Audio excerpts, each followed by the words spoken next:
Puji Tuhan, kalau pada saat ini kita masih diberikan kesempatan Tuhan untuk beribadah, mendengarkan teguran-teguran Tuhan. Karena kita patut bersyukur kalau kita masih diberikan kesempatan lagi untuk hidup, karena dengan begitu kita masih bisa mengoreksi kesalahan, kekurangan, dan mengerjakan apa yang Tuhan inginkan dalam kehidupan kita. Karena hanya itulah yang membuat kita untuk tetap maju dalam Tuhan. Karena percuma Tuhan tua serta mati, Tuhan bilang, "Enyahlah kau, hai pembuat kejahatan." Untuk menghindari hal itu, kita harus merespon apa yang dikatakan Tuhan, apa yang ditegur Tuhan dalam kehidupan kita. Tidak berhambatan, saya undang kita sekalian untuk berdiri. Kita akan buka Alkitab kita yang terdapat pada 1 Samuel 25 ayat 2, 3, dan 17.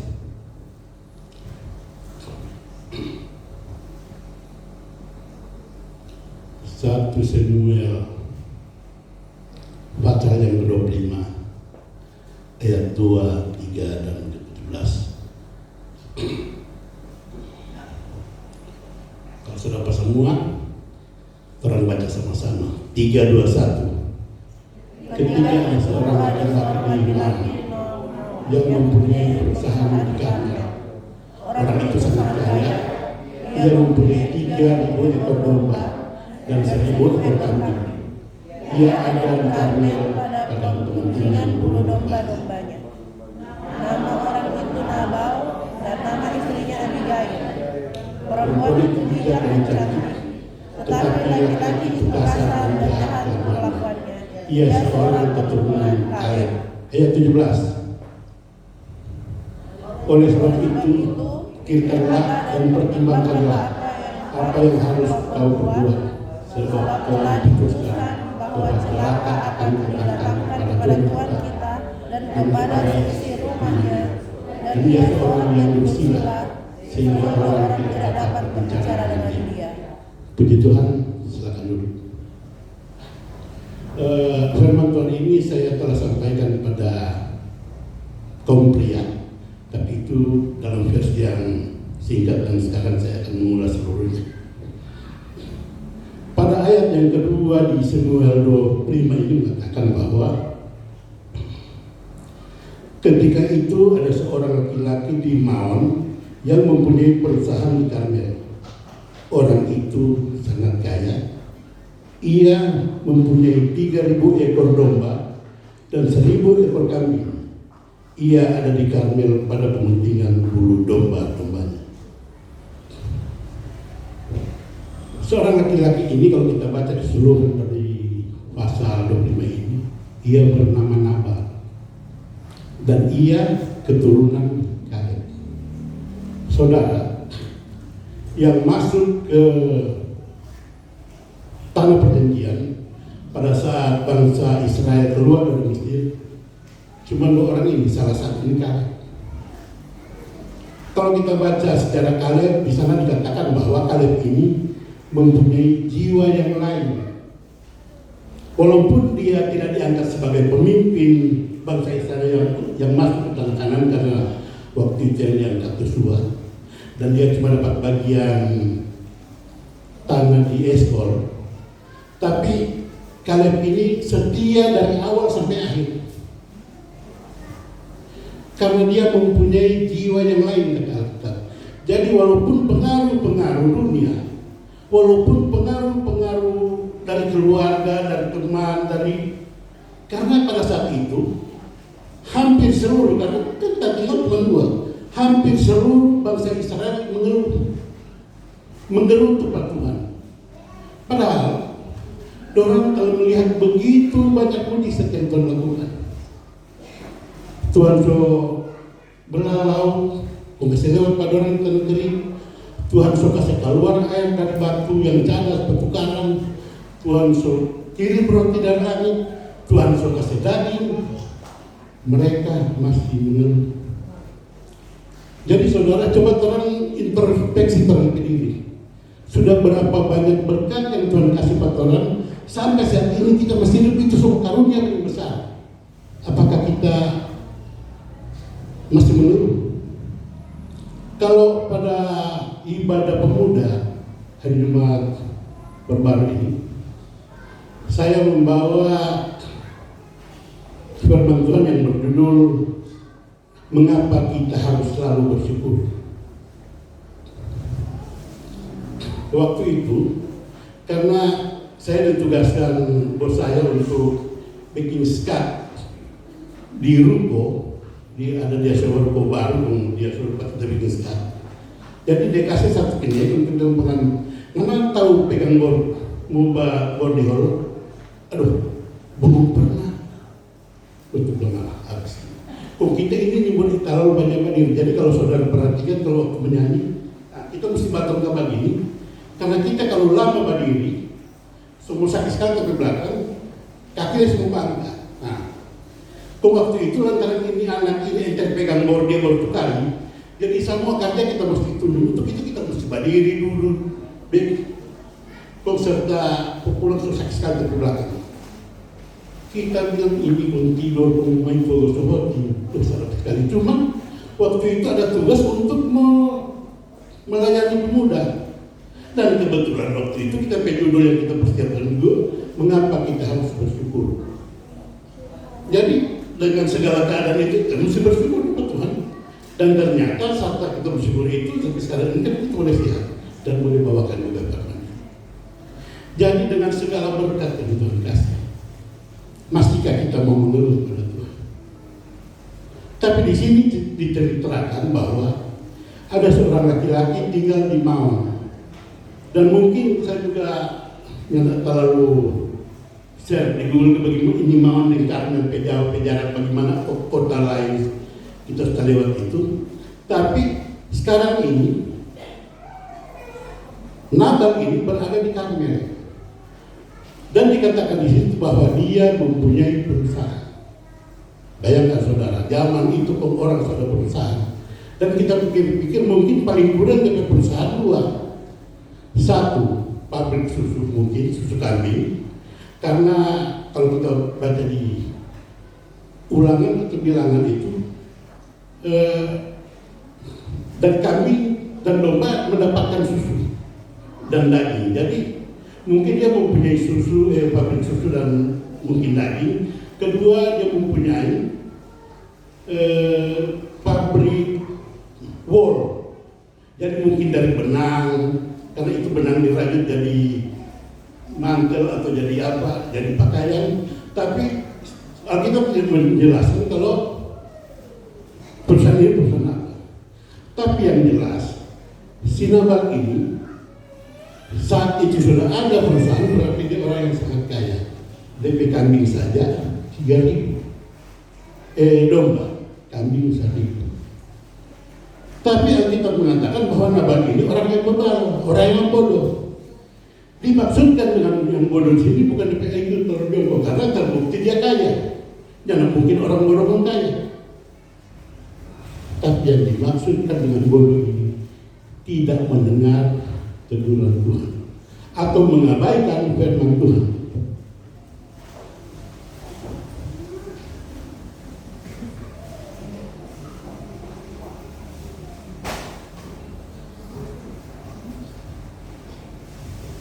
Kita yang hadir semua di sini, kita harus introspeksi diri kita.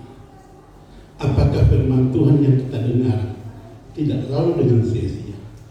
Apakah firman Tuhan yang kita dengar masuk dalam hati, bertumbuh dan berbuah, sehingga orang lain, keluarga dan sekitar kita dapat merasakan manfaat dari kehidupan kita? Karena untuk itulah kita dipanggil. Tetapi kalau sampai saat ini Anda merasa, karena kan yang dapat menilai orang begitu itu adalah Anda merasa bahwa Anda belum terlalu berguna bagi keluarga, bagi masyarakat, bagi jemaat, mulailah memberdayakan diri saudara. Karena kalau sampai ini terdapat pada saudara, Alkitab mengatakan bahwa Anda ini bebal.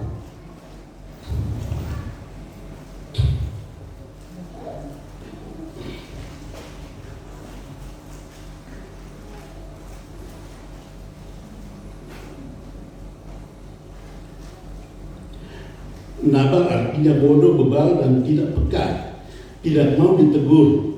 Bebal tidak terjadi dalam sehari. Jadi untuk sampai kita dicap sebagai orang bebal, itu tidak langsung dari lain. Ini saudara ini bebal, mana? Tapi itu maksudnya bukan dilatih ya, dibiasakan. Bahwa kalau umpama mau dengar firman Tuhan cuek, ada teguran cuek, ada apa-apa, jangan kalau perhatikan kan. Pada saat nanti kita pasti akan dikatakan orang bebal, karena orang bebal salah satu sifat bebal itu adalah sombong, merendahkan orang lain. Coba kita baca 1 Samuel 25 ayat 10.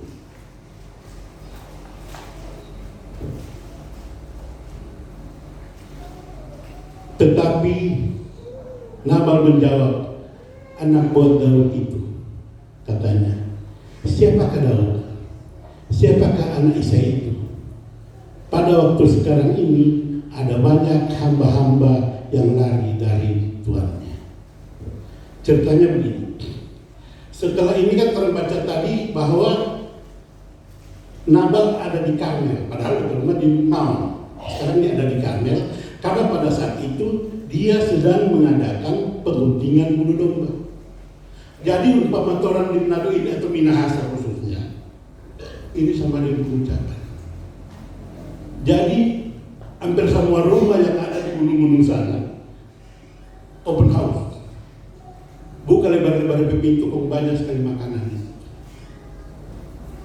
Itu umpama pengucapan. Dan semua orang yang datang pasti dijamu karena makanan banyak, kebong uang.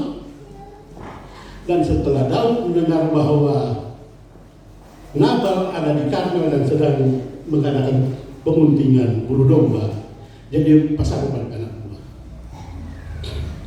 Ngoni coba pergi ke Nabal, kok minta akan dan bilang lantaran orang ini. Daud kan waktu itu dalam pelarian karena dikejar-kejar Saul untuk dibunuh.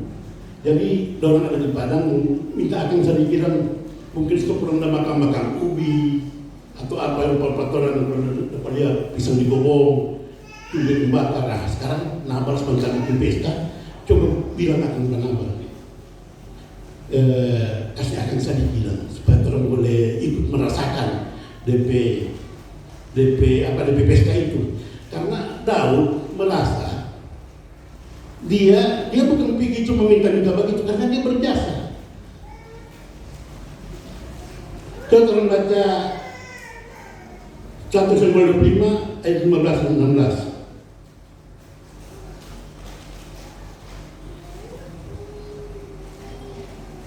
15-16.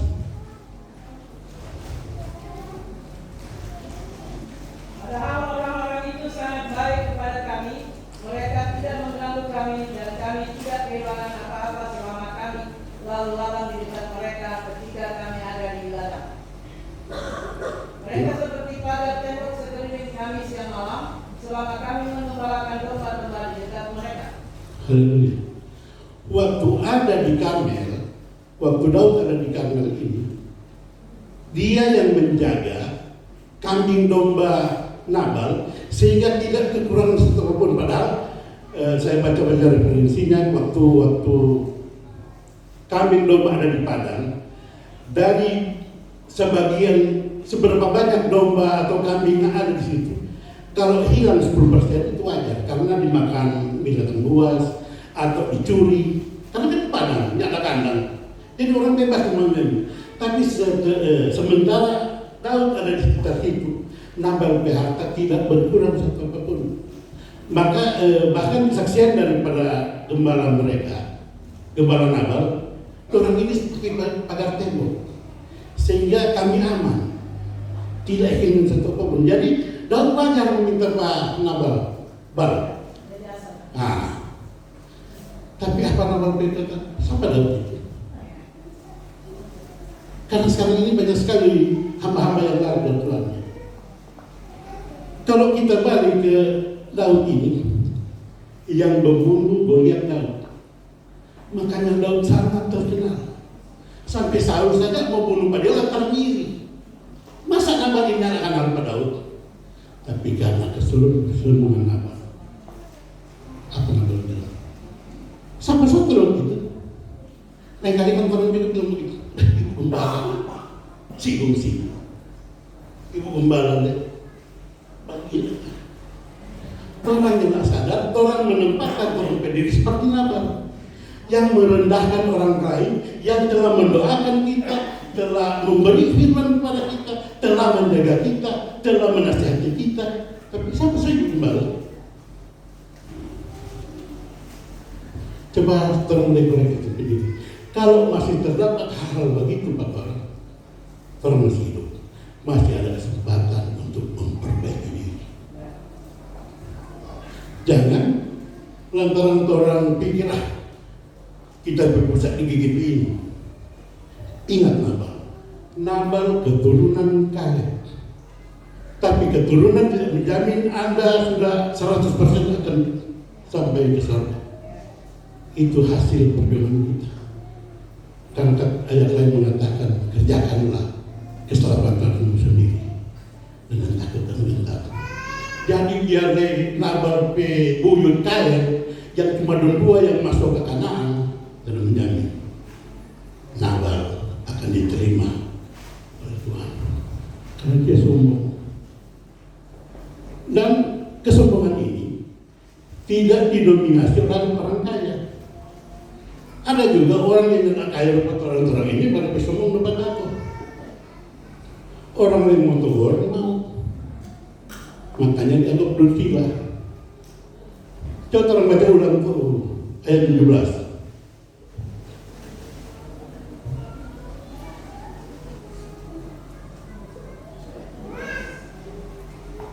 Kalau baca kalau ada 17 ya. Oleh sebab itu pikirkanlah dan pertimbangkanlah apa yang harus kau berbuat, sebab telah diputuskan bahwa celakalah akan kepada Tuhan kita kepada seisi rumahnya, dan dia seorang yang berusia sehingga orang tidak dapat berbicara dengan dia. Inilah Nabal. Kata hambanya bukan siapa-siapa, cuma hamba dapat menilai tingkah laku Nabal. Ia seorang yang berusia sehingga tidak ada orang yang dapat berbicara dengan dia. Siapapun dia tidak mau dengar. Kita sukses. Kita paling kaya di antara satu Karmel ini sampai di Maun. Buktinya kita punya kambing 3.000. Domba 3.000. Kambing misalnya. Kita ada berusaha. Zaman itu sampai ada orang ada berusaha. Bayangkan bagaimana PKI. Tapi dianggap bebal karena mengabaikan. Nyata orang mau boleh bicara apa dia.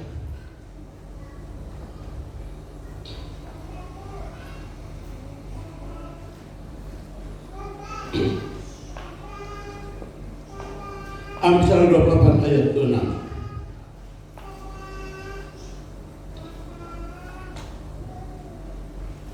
Amsal 28 ayat 26.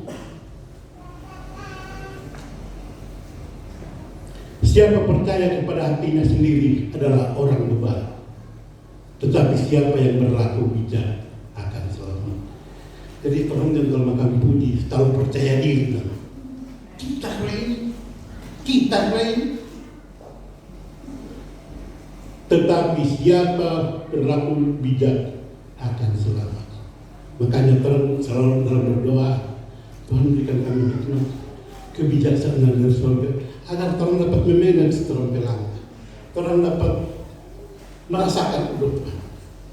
Kita hari ini gede, susah. terbaik apa? Yani Manode bilang begini, karena ada dosa sengaja, tidak sengaja, dosa pikiran. Jadi anggap Jo satu hari orang berbuat 3 dosa, karena kan ada dosa sengaja, tidak sengaja, dan dosa pikiran. Jadi kalau satu hari 3, 1 bulan 90 kali 1 tahun 12 bulan berapa itu? 900 lebih kan? Nah, 1000 tambah 1000 kali, kalau ini NSP itu yang kecil ini sama? Elena, berapa kamu? 5 dengan 6, ya taruh 6, baru 6.000. Mereka pada Oma, berapa umur? Kau kali dengan diri, 1.000. 62.000. Kira-kira kalau bagi sekarang dengan dosa 62.000 itu layak masuk surga.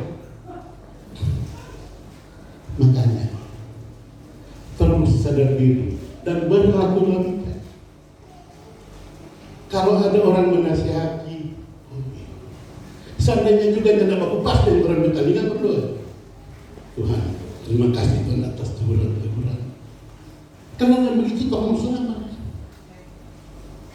Kalau orang sebagini ini dunia lebih dekat, dapat lihat, bukan dapat lihat, memang ini perang sudah jadi. Kontoran masih asik dengan orang perilaku hari-hari. Jangan kantoran cuma bahas, cuma ya begini-begini.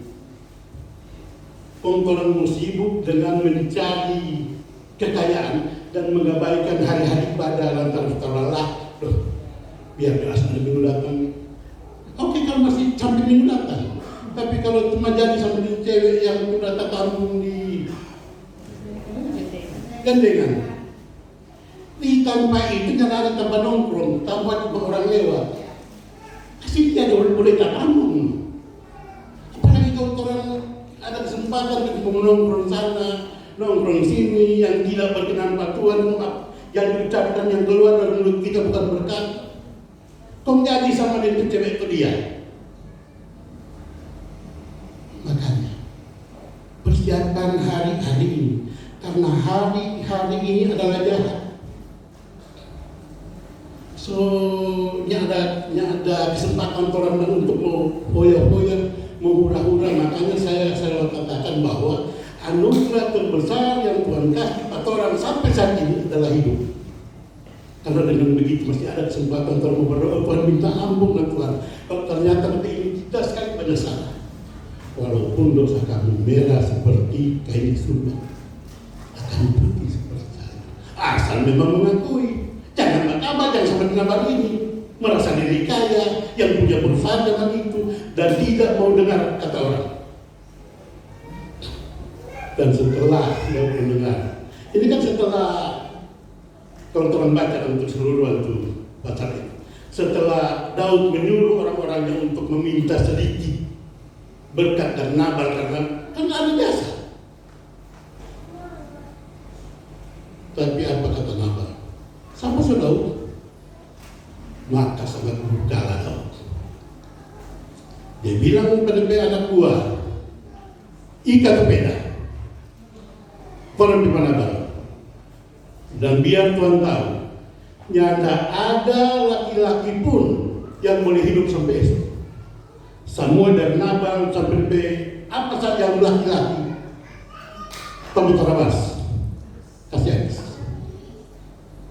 Dan inilah bedanya Nabal dan Daud. Daud punya kerendahan hati dan ia mendengar apa yang dikatakan Abigail.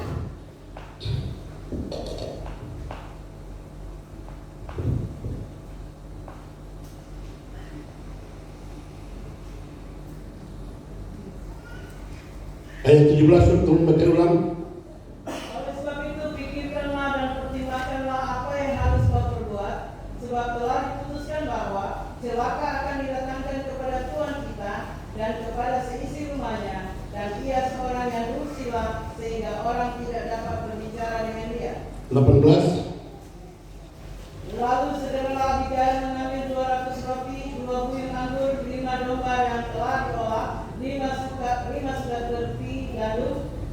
buah kue kismis dan 200 kue arak, dimuatnyalah semuanya ke atas keledai. Terus Lalu berkata kepada bujang-bujangnya, berjalanlah mendahului aku segera menyusul kamu, tetapi Nabal suaminya tidaklah diberitahunya. 20. Ketika perempuan itu dengan menunggang keledainya turun dengan terlindung oleh gunung, tampaklah Daud dan orang-orangnya turun ke arahnya, dan perempuan itu bertemu dengan mereka. Terus ke 1. Daud tadinya telah berkata, sia-sialah aku melindungi segala kepunyaan orang ini di padang gurun, sehingga tidak ada sesuatu pun yang hilang dari segala kepunyaannya. Ia membalas kebaikanku dengan kejahatan. 22. Beginilah kiranya Allah menghukum Daud, bahkan lebih lagi daripada itu jika tinggalkan hidup sampai mati seorang laki-laki siapa saja pun dari semua yang ada padanya. 23. Ketika Abigail melihat Daud, segera ia turun dari atas keledainya, lalu sujud menyembah di depan Daud dengan mukanya sampai ke tanah. 24. Ia sujud pada kaki Daud serta berkata, aku sajalah ya Tuanku yang menanggung kesalahan itu. Izinkanlah hamba ini berbicara kepadamu dan dengarkanlah perkataan hamba ini. Haleluya. Padahal kalau mau pikir Daud ini sangat emosi. So beda. Dan bukan cuma masih ditaruh, supaya jalan turun, supaya jalan tinggi untuk berkuda pada Abigail. Karena DP Hamas bilang, Pak Abigail, Daud orang kan tidak. Cuma ini orang Tuan Nabal ini cuma usir pada orang, bikin malu pada orang. Siapa kata Daud ini? Kita yang jaga di peternak sampai aman, kong cuma minta sadiki, dia mau bilang begitu, berangkat, tong bunuh sama pedorang, sampai dibunuh.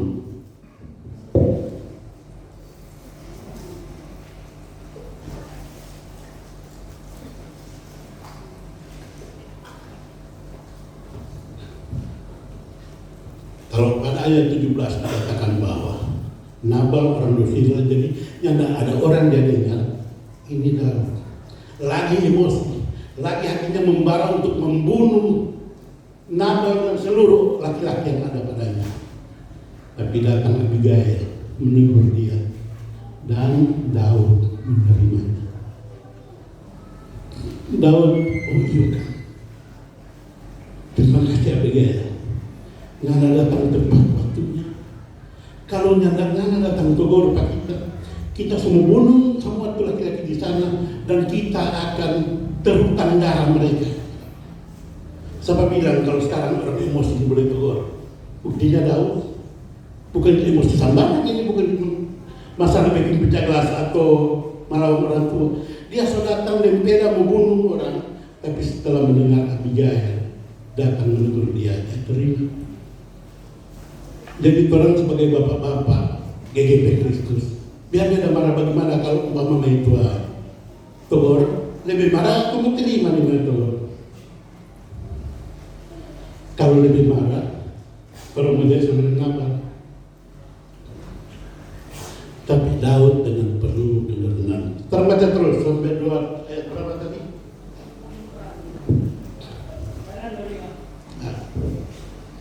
Janganlah kiranya Tuhan mengindahkan Nabal, orang yang dursila itu, sebab seperti namanya demikianlah ia, Nabal namanya dan begal orangnya.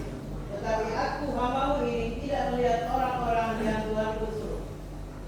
Terus sudah 6. Oleh sebab itu Tuanku, demi Tuhan yang hidup dan demi hidupmu yang dekat Tuhan, daripada melakukan hutang darah dan daripada bertindak sendiri dalam mencari keadilan, biarlah menjadi sama seperti Nabal musuhmu dan orang yang bermaksud jahat terhadap Tuanku. 27.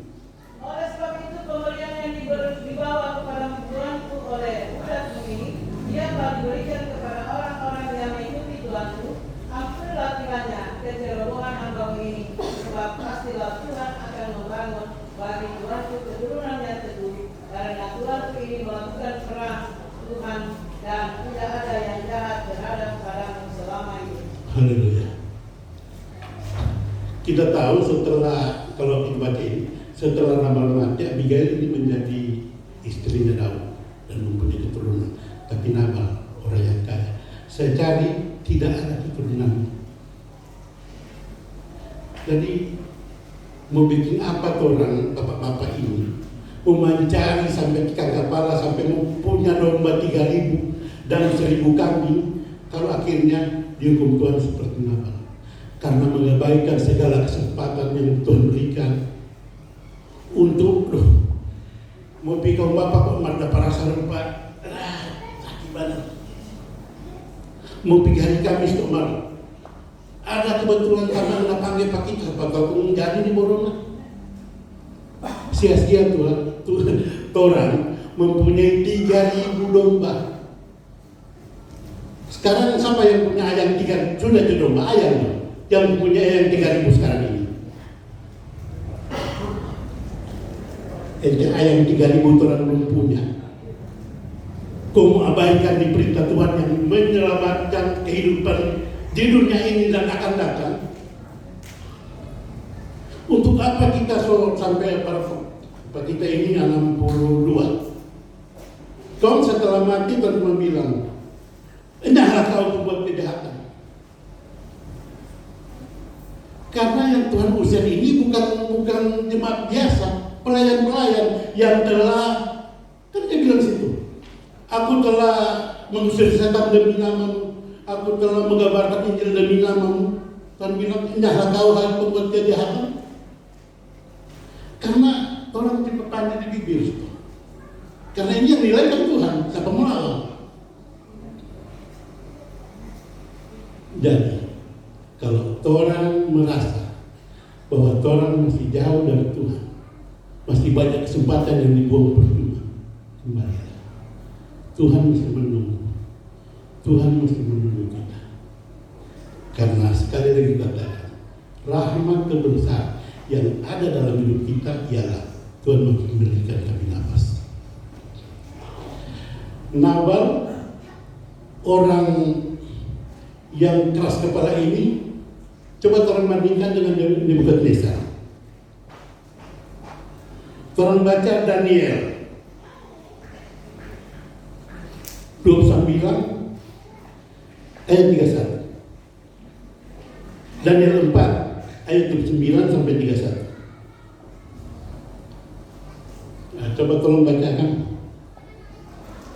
Kita kok dia bagi nggak pakai 2 tuh sana. Sebab setelah lewat 12 bulan ketika ia sedang berjalan-jalan di atas tanah raja di Babel, berkatalah raja, bukankah itu Babel yang besar itu, yang dengan kekuatan kuasanya dan untuk kemuliaan kebesaran telah kubangun menjadi kota kerajaan? Raja belum habis bicara ketika suatu suara terdengar dari langit, kepadamu dinyatakan ya Raja Nebukadnezar, bahwa kerajaan telah beralih daripadamu. Sampai 31? Sudah? Jadi, Nebukadnezar Pesolomon melebihi Nabal. Karena dia sebanding di mungkin waktu sampai di lautan dulu, isu turun, kalau dia pandang itu. Kalau sekarang itu Iran, di Babel ini, ini, dia sepandang, dia. Kalau bukan kita, yang nak jadi sama ini. Ini cuma karena kita kebesaran. Belum habis dia bicara, kutukan saudara. Dan saudara tahu kukunya menjadi seperti kuku burung. Wajahnya tidak dikenal lagi. Tapi apa yang membedakan dia dengan apa? Dia bertobat. Akhirnya kerajaannya dipulihkan. Kalau ini orang baca itu Daniel, itu banyak sekali cerita-cerita yang dapat membangun iman. Bagaimana menerangkan pedosanya sama dengan Nabal atau di Nebukadnezar. Sedangkan orang pedosa sebegini besar, sudah kalau Nabal memang lantarnya pendengar, tapi Nebukadnezar itu fokus jadi sama dengan burung ya, bukan bisa ini. Tapi dia boleh dikembalikan Tuhan ke kerajaannya supaya dia boleh pimpin ulang. Orang kan dosa mesti kecil-kecil. Kau antara ini kecil, dosa cuma kecil ini mengantar orang sampai neraka. Bandingkan dengan Nebukadnezar, dia kan sempat mengingat Tuhan lantaran kita. Jadi kalau orang tahu banyak lantaran kita. Coba orang baca ini 1 Samuel 25 ayat 11.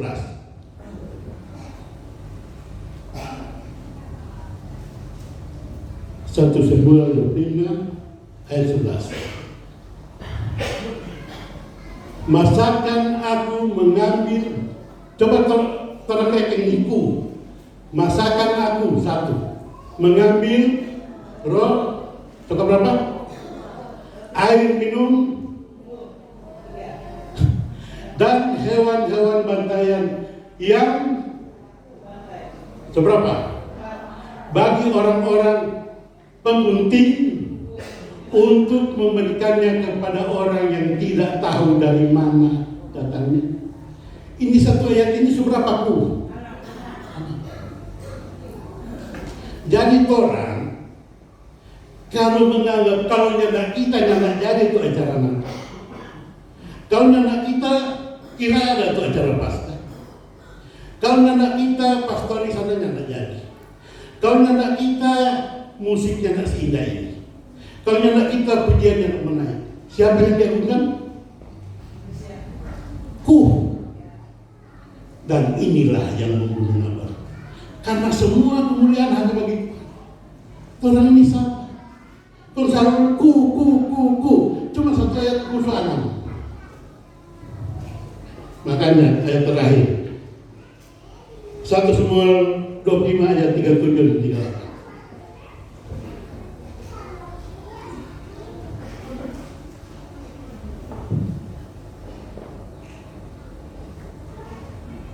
Tetapi pada waktu pagi ketika sudah hilang mabuk Nabal itu, diceritakannya kepadanya oleh istrinya segala perkara itu, lalu terhentilah jantungnya dalam dada dan dia membatu. Dan kira-kira 10 hari sesudah itu Tuhan memukul Nabal sehingga ia mati. Haleluya. Beda dengan Nebukadnezar. Biar sudah binatang, dia makan debu dan embun memang membasahi tubuhnya. Tapi dalam keterpurukan itu dia bangkitkan Tuhan. Nabal 10 hari Tuhan kasih kesempatan, tapi hatinya telah menjadi batu. Akhirnya dia, haleluya. Kita berdiri dan kita angkat satu bagian